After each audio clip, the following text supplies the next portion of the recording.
मी doctor Sujata Gandhe ओळसंकर. मी HCG मानवता cancer हॉस्पिटलच्या pathology डिपार्टमेंटची head आणि लॅब डायरेक्टर आहे. आपल्याला सर्वांना माहितीच आहे की एचसीजी मानवता कॅन्सर हॉस्पिटल हे एक कॅन्सर स्पेशालिटी हॉस्पिटल आहे. इथे फक्त कॅन्सरच्या रुग्णांचेच उपचार आणि निदान केले जाते आणि ह्याच हॉस्पिटलच्या डायग्नोस्टिक फॅसिलिटीचे पॅथॉलॉजी डिपार्टमेंट हे एक इंटिग्रेटेड पार्ट आहे. पॅथॉलॉजी डिपार्टमेंटचे स्पेशल फीचर मी इथे सांगू इच्छिते की आम्ही एक NABL अक्रेडिटेड लॅबोरेटरी आहोत. NABL म्हणजेच national accreditation board of laboratories, जे एक राष्ट्रीय मान्यता किंवा नॅशनल सर्टिफिकेशन मिळालेलं डिपार्टमेंट आहे. आणि इथे मला अजून एक गोष्ट गर्वाने सांगावीशी वाटते की आम्ही उत्तर महाराष्ट्रामधले एकमेव डिपार्टमेंट आहोत, पॅथॉलॉजी डिपार्टमेंट आहोत, जिथे आमचे 7 स्कोप्स NABL मध्ये सर्टिफाईड आहेत. उदाहरणार्थ हेमॅटॉलॉजी आणि सगळ्यात महत्त्वाचे हिस्टोपॅथॉलॉजी डिपार्टमेंट. रुग्णांना रक्ताची तपासणी सांगितल्यानंतर रुग्ण फ्लेबोटॉमी रूम म्हणजेच जिथे रक्त संकलन केलं जातं, म्हणजे ब्लड कलेक्शन केलं जातं, त्या रूममध्ये पेशंट येतो आणि फ्लेबोटॉमिस्ट जो असतो तो पेशंटचं ब्लड सॅम्पल वेगवेगळ्या ट्यूब्समध्ये तपासण्याप्रमाणे सेपरेट ट्यूब्समध्ये घेऊन तो लॅबोरेटरीला ते प्रोसेसिंगसाठी पाठवतो. ही झाली रक्त तपासण्याची पहिली पायरी, म्हणजे पहिली स्टेप. खाली फ्लेबोटॉमीमध्ये रक्ताची संकलन केल्यानंतर तेच ब्लड सॅम्पल नंतर लॅबमध्ये येतं आणि तपासण्यांप्रमाणे वेगवेगळ्या तपासण्यांप्रमाणे मग ते वेगवेगळ्या डिपार्टमेंट्सला प्रोसेसिंगला जातं. आता उदाहरणार्थ हे आपलं बायोकेमिस्ट्रीचं मशीन आहे. रुग्णाला जर शुगर, LFT, RFT किंवा लिपिड प्रोफाईल अशा तपासण्या करायला सांगितलेल्या असतील तर ते ब्लड सॅम्पल ह्या इन्स्ट्रुमेंटमध्ये पुढे प्रोसेसिंगला लावलं जातं आणि त्यानंतर त्याचे रिपोर्ट्स आपल्याला इथे दिसतात.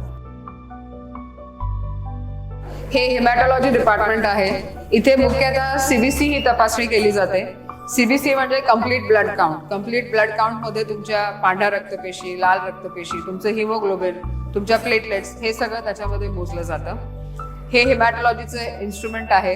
हे फुल्ली ऑटोमेटेड इन्स्ट्रुमेंट आहे, ज्याच्यामध्ये ह्याच्या व्यतिरिक्त अजून बरीच काही माहिती एका CBCच्या रिपोर्टमध्ये येते. हे इम्युनोॲसेचं मशीन आहे आणि ह्या मशीनवर सगळे आपले स्पेशल टेस्ट म्हणजेच थायरॉइड, व्हिटॅमिन B12, त्याच्यानंतर सर्व प्रकारचे ट्युमर मार्कर्स, उदाहरणार्थ alpha fetoprotein, CA-125, beta HCG, PSA, ह्या ट्युमर मार्कर्सवरून कुठल्या प्रकारचं कॅन्सर असू शकतो हे निदान होऊ शकते आणि ह्याची मदत क्लिनिशियन्सला होऊ शकते. त्याचं हे मशीन आहे. हे इम्युनोहिस्टोकेमिस्ट्री ह्या तपासणीचं फुल्ली ऑटोमेटेड मशीन आहे आणि इथे मी आवर्जून सांगू इच्छिते की उत्तर महाराष्ट्रामध्ये हे आपल्याकडे असणारं एकमेव हॉस्पिटल आहे आणि एकमेव डिपार्टमेंट आहे जिथे ह्याचं ऑटोमेटेड मशीन आहे. आणि ही तपासणी जी आहे इम्युनोहिस्टोकेमिस्ट्रीची ही सुद्धा खूप कमी ठिकाणी केली जाते उत्तर महाराष्ट्रामध्ये आणि नाशिकमध्ये तर मला वाटतं आपलं एकमेव सेंटर आहे जिथे ही तपासणी केली जाते. ह्या मशीनवर बायोप्सी किंवा कुठल्याही मोठ्या प्रकारचं स्पेसिमेन आल्यानंतर त्याचं एक्झॅक्ट निदान किंवा त्याचं एक्झॅक्ट डायग्नोसिस होण्यासाठी ह्या मशीनवर आपण त्याचे वेगवेगळ्या प्रकारचे मार्कर्स लावतो आणि त्याच्यानंतर शेवटचा म्हणजे फायनल रिपोर्ट आपण देतो, ज्याच्यावर पुढची ट्रीटमेंट त्या पेशंटची बेस्ड असते.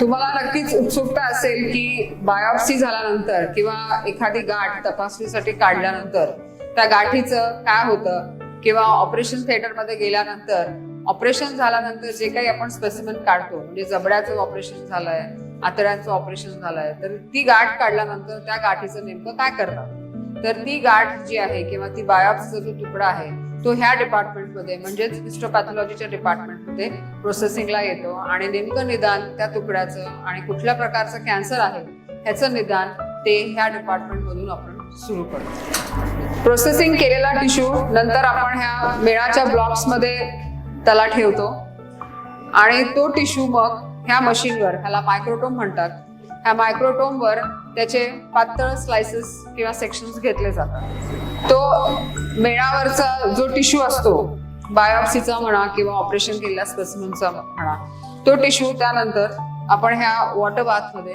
हॉट वॉटर बाथमध्ये टाकतो आणि त्याच्यात नंतर स्लाइडच्या मदतीने, स्लाइड किंवा काचपट्टी ज्याला आपण म्हणतो, त्याच्या मदतीने तो टिश्यू ह्या स्लाइडवर घेतला जातो. काचपट्टीवर टिश्यू घेतल्यानंतर ही काचपट्टी आणि त्याच्यावरचा टिश्यू आपण स्टेनिंगला पाठवतो किंवा देतो आणि मग स्टेनिंग झाल्यावर आपण ही काचपट्टी मायक्रोस्कोप खाली त्याची तपासणी करतो. ही आहे ग्रॉसिंगची रूम. ग्रॉसिंगची रूम म्हणजे जे काही गाठीचं सॅम्पल आहे किंवा स्पेसिमेन आहे त्याचे आपण सेक्शन्स घेतो आणि सेक्शन्स घेऊन मग ते आपण वेगवेगळ्या केमिकल्समध्ये प्रोसेसिंगला टाकतो. साधारणतः ह्या प्रोसेसला 1 दिवस कंप्लीट लागतो. ग्रॉसिंग केल्यानंतर तो टिश्यू ह्या टिश्यू प्रोसेसरमध्ये आपण प्रोसेसिंगला टाकतो. ह्या प्रोसेसरमध्ये वेगवेगळ्या प्रकारचे केमिकल्स असतात, जसे अल्कोहोल आणि झायलिन, आणि ह्या कम्प्लीट प्रोसेसला 14 तास लागतात. ह्या मशीनला क्रायोस्टॅट म्हणतात. हे जे मशीन आहे ते फ्रोझन सेक्शन साठी वापरलं जातं. फ्रोझन सेक्शन म्हणजे नेमकं काय, तर ऑपरेशन थिएटरमध्ये ऑपरेशन केल्यानंतर गाठ पूर्णतः आली आहे की नाही, काढली गेली आहे की नाही, आणि त्याच्या ज्या मार्जिन्स आहेत त्या व्यवस्थित आहेत की नाही ह्याची तपासणी करण्यासाठी ह्या मशीनचा उपयोग केला जातो. ऑपरेशन केल्यानंतर मार्जिन्सचे आम्ही सेक्शन्स घेतो. सेक्शन्सचं प्रोसेसिंग या मशीनमध्ये केलं जातं आणि मग ते सेक्शन्स आपण मायक्रोस्कोप खाली एक्झामिन करतो. जर मार्जिन्स व्यवस्थित नसतील किंवा मार्जिन्स मध्ये जर कॅन्सरच्या पेशी असतील तर डॉक्टर पुन्हा ऑपरेशन थिएटरमध्ये त्या रिवाइज करतात मार्जिन्स, म्हणजे पुन्हा एकदा घेतल्या जातात आणि ती रिवाइज मार्जिन परत आपण ह्या फ्रीजिंग मायक्रोटोम मध्ये किंवा क्रायोस्टॅट मध्ये त्याची तपासणी करून त्याप्रमाणे त्या डॉक्टरांना ऑपरेशन थिएटरमध्ये तसे इन्फॉर्म केले जाते. अशा प्रकारे हे अत्यंत महत्वाचं मशीन आहे जे स्पेशली ऑपरेशन थिएटर आणि क्लिनिशियन्सच्या कामाला येतं, ऑपरेट करतात.